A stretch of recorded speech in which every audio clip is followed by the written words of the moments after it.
Sir 'మంచు ఫ్యామిలీలో' ఇంకా గొడవలు తగ్గలేదు సార్. ఇంకా ఇంకా జరుగుతూనే ఉన్నాయి. నిన్న ఒక ఇన్సిడెంట్ జరిగింది. ఇదైతే చాలా ఫన్నీగా సోషల్ మీడియాలో అయితే మీమ్స్ కూడా పెట్టేసుకుంటున్నారు సార్. అదేంటంటే చక్కెర గొడవ. అంటే మనోజ్ ఇంట్లో పార్టీ జరుగుతుండగా విష్ణు వచ్చి చక్కెర పోసి ఆ జనరేటర్ పని చేయకుండా చేసి మొత్తం ఆ పవర్ ఆఫ్ చేసేలా చేశాడని చెప్పేసి కూడా మంచు మనోజ్ ఎళ్లి కంప్లెయింట్ చేశాడు సార్ పోలీస్ స్టేషన్‌లో. ఇప్పుడు ఇది కూడా చర్చనీయాంశంగా మారింది. ఏంటి గొడవలు మరి ఈ విధంగా కొట్లాడుకుంటా అని చెప్పేసి. అసలు ఏం జరిగింది? మీరేం చెప్తారు సార్ దీని గురించి? ముందు 'మంచు మనోజ్' ఏం చెప్పాడో చూద్దాం. 'మంచు మనోజ్' మీడియాకి ప్రెస్ నోట్ కూడా రిలీజ్ చేశాడు. అదేందంటే నిన్న వాళ్ళ మదర్ బర్త్‌డే అని, ఆ మదర్ బర్త్‌డేకి పార్టీ ఇచ్చాడు మనోజు. పార్టీ ఇచ్చినప్పుడు ఆ పార్టీ జరిగితే మదర్‌కి అతనికి మధ్య కొంత ఇంటిమసీ పెరుగుతుంది. వాళ్ళిద్దరిని విడదీయాలని విష్ణు అనుకున్నాడు. అందుకని ఆ పార్టీని చెడగొట్టాలని విష్ణు ప్లాన్ చేసి, వీళ్ళు బయటికెళ్ళిన టైంలో చూసి విష్ణు కొంతమంది బౌన్సర్‌లను తీసుకొచ్చి చక్కెర, షుగర్ కలిపిన డీజిల్‌ని జనరేటర్‌లో ఎందుకంటే అక్కడ పవర్ లేదు. జనరేటర్‌తో పవర్ నడుస్తుంది. సో, జనరేటర్‌లో ఈ డీజిల్ పోసాడు. షుగర్ కలిపిన డీజిలు. దానివల్ల జనరేటర్ ఎరేటిక్‌గా మారింది. అంటే అప్స్ అండ్ డౌన్స్‌గా పవర్ పోవడం, మళ్ళీ ఇది ఆన్ అవ్వడం, ఆఫ్ అవ్వడం ఇలాగా వస్తుంది. దానివల్ల మాకొక్కసారిగా భయాందోళన నెలకొన్నాయి ఇంట్లో. ఎందుకంటే బంధువులున్నారు. మా మదర్ ఉంది. 9 నెలల బేబీ ఉంది. మా అత్తమామలున్నారు. వీళ్ళంతా భయాందోళనకి లోనయ్యారు అని మనోజ్ చెప్పాడు. ఇది క్లియర్‌గా మమ్మల్ని హత్య చేయాలని విష్ణు ప్లాన్ చేశాడు. అందుకని నేను కంప్లెయింట్ కూడా ఇస్తున్నాను విష్ణు మీద. నాకు ప్రాణాలకి ప్రమాదం కూడా ఉంది ఈ విష్ణు వల్ల అని ఇచ్చాడు. సో, మామూలుగా ప్రతి ఫ్యామిలీలో గొడవలు సాధారణం కావచ్చు.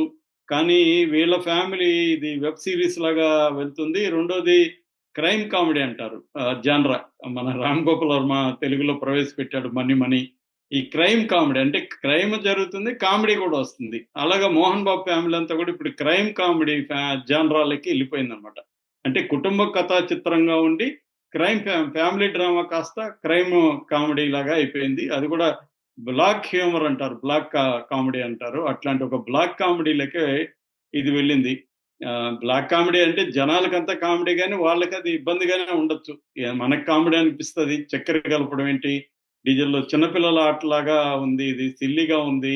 చక్కెర లొల్లి అలాగా టైటిల్ పెడుతున్నారు. మీమ్స్ చేస్తున్నారు గానీ, వాళ్ళకది కొంత ఇబ్బందిగానే ఉంటది ఖచ్చితంగా. ఎందుకంటే, ఇప్పుడు ఒక్కోసారి ఒక ఇద్దరి మధ్య గొడవలొచ్చినప్పుడు అది ఇంకా దాంట్లో లాజిక్‌లు, రీజనింగ్‌లు ఇవేం ఉండవు. ఏదనిపిస్తే అది చేద్దాం అనుకుంటారు. ఇబ్బంది పెట్టడమే వాళ్ళ ఉద్దేశం. ఎదుటోళ్ళని ఇబ్బంది పెట్టాలా. ఇబ్బంది పెట్టడానికి ఇంకా లాజిక్‌లు అవన్నీ ఏమి చూడరక్కడ.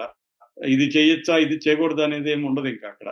ఆ క్రైటీరియా పోతుంది. ఆ క్రైటీరియా ఒక్కసారి పోయి ఇది పబ్లిక్ అయిపోయినాక వివిధ కోణాల్లో అది ఎక్స్‌ప్రెస్ అవుతుంది. వివిధ యాంగిల్స్‌లో అది ఎక్స్‌ప్రెస్ అవుతుంది.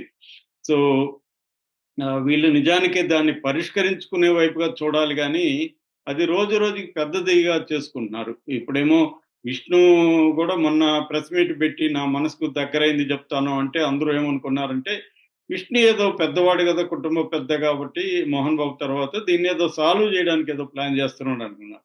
అతనింత సిల్లీగా ఇది నిజమైతే, నిజమో కాదో మనకు తెలీదు. ఎందుకంటే విష్ణు వైపు నుంచి మనకు స్టోరీ తెలీదు. విష్ణు నిజంగా అలా చేశాడా లేదా తెలీదు. ఇతను కావాలని చెప్తున్నాడా తెలీదు. ఏదేమైనా ఒక సిల్లీ రీజన్ లాగా ఉంది. ఇదేందిది జనరేటర్‌లో పోయి ఇతనికి ఎలా వచ్చింది బ్రదర్ నీకీ సూపర్ ఐడియా ఇవన్నీ కూడా అడుగుతున్నారు. అంటే మనకెవరికి కూడా నిజానికి రాదు గదా! జనరేటర్‌లో షుగర్ కలిపితే అంటే ఇది పోస్తే ఇదవుతుందని మేబీ అతను ఇన్నోవేటివ్‌గా, క్రియేటివ్‌గా ఉంది అతని హరాస్మెంటు. మామూలుగా కొన్ని రకాల సినిమాల్లో చూస్తుంటాం మనం. హారర్ థ్రిల్లర్ సినిమాల్లో ఎవరినైనా ఇబ్బంది పెట్టాలనుకున్నప్పుడు ఇట్లాంటి విచిత్రమైన పనులంతా చేస్తున్నారు. అంటే కొద్దిగా క్రూక్డ్ మెంటాలిటీయా వీళ్ళది అన్నట్టుగా అయిపోయిందనమాట ఇది. వీళ్ళ మామూలు గొడవలు కూడా జరుగుతాయి గానీ, ఇదేదో విచిత్రంగా ఉంది. సిల్లీగా గూడా ఉంది. అన్నెళ్ళి తమ్ముడి ఇంట్లో ఉన్నప్పుడు తల్లికి బర్త్‌డే జరుగుతుంటే ఆహ్, షు షుగర్ కలిపిన డీజిల్ పోయడం అనేది మనకెవరికి ఊహకు అందని ఒక వ్యవహారం. ఇది మళ్ళీ మనం మాట్లాడుకోవాల్సి రావడం మన ఒక రకంగా మన ఫేట్ అని జెప్పాలి. ఎందుకంటే మామూలుగా ఇంత సిల్లీ విషయాలను గూడా మనం డిస్కస్ జేసుకోవాల్సి వస్తా ఉందంటే, ఇదొక పబ్లిక్ ఇంట్రెస్ట్ అయిపోయింది. నిజానికి పబ్లిక్‌కేమి ఇది ఉపయోగపడదు. కానీ పబ్లిక్ ఇంట్రెస్ట్ విషయాలను కూడా జర్నలిస్టులు మాట్లాడుకోవాల్సిన పరిస్థితి ఏర్పడుతుంది. అది సినిమా రంగంలో ఎక్కువగా జరుగుతుంది.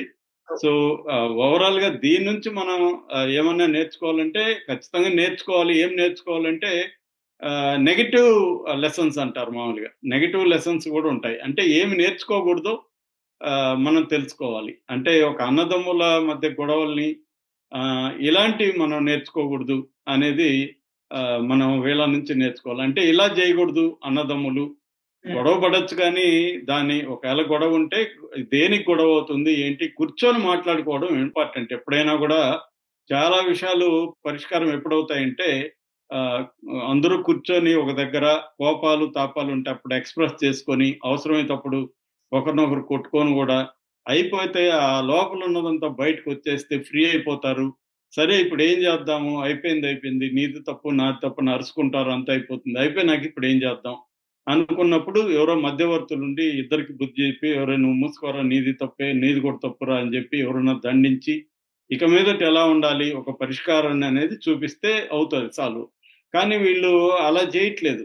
మోహన్ బాబు నిజానికి మోహన్ బాబు ఆయన 78 ఏళ్లనే ఆయన అఫిడవిట్‌లో అంతా కూడా నేను చూసాను కోర్ట్‌కి సబ్మిట్ చేసింది. సో, 78 ఏళ్ల వయసులో ఆయన చేయాల్సిన పనేంటి? ఆహ్, ఎవరినో తన పిల్లలు గాబట్టి, తను చెప్తే వినట్లేదు గాబట్టి ఎవరినో రజనీకాంత్ ఆయనకి చాలా క్లోజ్ ఫ్రెండ్ అంటాడు. ఎవరినో అట్లాంటోళ్ళని ఇన్వాల్వ్ చేసి పెద్దవాళ్ళని చిరంజీవి గారు అడిగితే కూడా ఏమి కాదనరు. అట్లా ఎవరినో మోహన్ బాబుకి ఎవరు ఇంపార్టెంట్ అనుకుంటారో వాళ్ళని ఇన్వాల్వ్ చేసి కూర్చొని సాల్వ్ చేసుకోవాల్సింది పోయి, ఆయన గూడా దీన్ని ఇంకా పెంచుతున్నాడు. ఆయన కొడుకు మీద కంప్లెయింట్ ఇవ్వడం ఏంటి? కొడుకు, కోడల మీద పోలీస్ కంప్లెయింట్ ఇవ్వడం ఏంటి మోహన్ బాబు? సో, ఆ స్థాయి తెచ్చుకోకూడదాయన. తెచ్చుకొని మళ్ళీ మీడియా మీద మాట్లాడితే లాభమేంటి? నువ్వెళ్లి బయటికెళ్ళి కొడుకు మీద, కోడల మీద కంప్లెయింట్ ఇచ్చినాక మీడియా రిపోర్ట్ చేస్తుంది. ఎందుకంటే ఇది పబ్లిక్ ఇంట్రెస్ట్ ఉన్న విషయాలు. మీడియా పనేంటి? పబ్లిక్‌కి ఉపయోగపడేవి రిపోర్ట్ చేస్తుంది. పబ్లిక్‌కి ఆసక్తి ఉన్న అంశాలను గూడా మీడియా రిపోర్ట్ చేస్తుంది. పబ్లిక్ ఏవెక్కువ చూస్తుంటే దానిపైన మీడియా ఇది చేస్తుంది. కాకపోతే మీడియా అతి కూడా బాగా పెరిగింది.